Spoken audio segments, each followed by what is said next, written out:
तैयार रहिए। स्टार्ट। महोदय, आपने जिस उत्साह के साथ मेरा स्वागत किया है उसके लिए मैं आपको धन्यवाद देना चाहता हूँ। विराम। आपने ठीक ही कहा है कि मेरा यहाँ आना पहली बार नहीं है। विराम।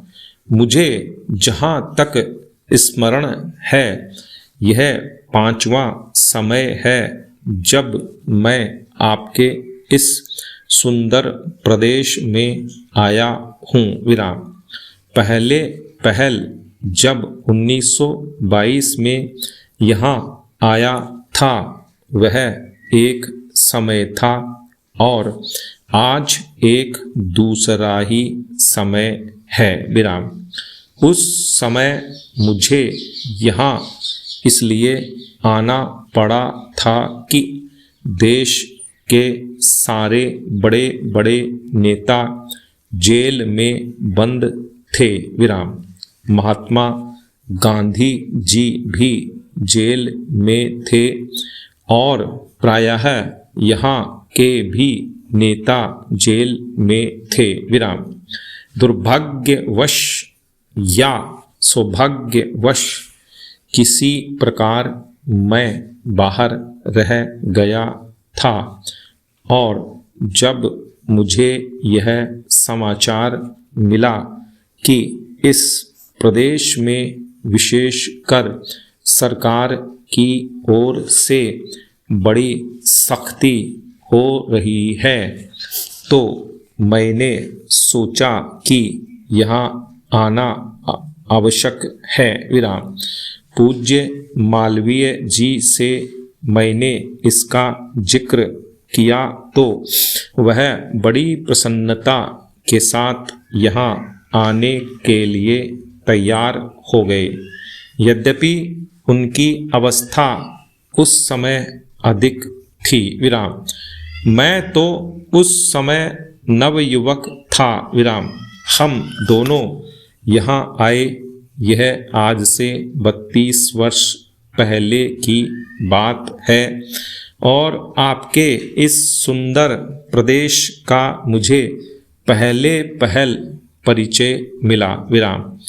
कल जब मैं यहाँ आ रहा था तो मार्ग में मुझे वह जगह दिखलाई गई जहाँ मैं बहुत कठिनता से रात भर बैलगाड़ी पर चलकर किसी प्रकार पहुंचा था। विराम।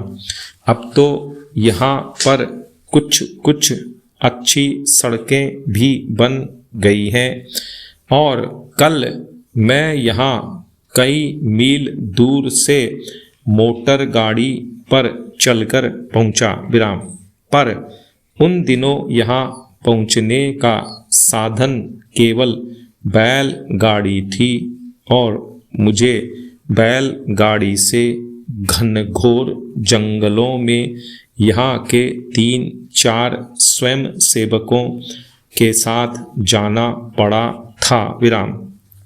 जब मैं उन दिनों की तुलना आज से करता हूँ तो मालूम होता है कि इन कुछ वर्षों में कितना अंतर पड़ गया है। विराम। पैरा। जो काम महात्मा गांधी जी ने स्वराज्य का देश को स्वतंत्र करने का आरंभ किया था वह काम देश के सौभाग्य महात्मा गांधी की तपस्या और सब लोगों के परिश्रम तथा त्याग से सफल हुआ। विराम। 5-6 वर्ष बीत चुके जब से हम स्वतंत्र होकर पूरे दायित्व के साथ अपने देश का शासन चला रहे हैं। विराम। आज भारतवर्ष में ऐसा कोई स्थान नहीं है जहाँ के लोग अपना शासन स्वयं न चला रहे हों। विराम।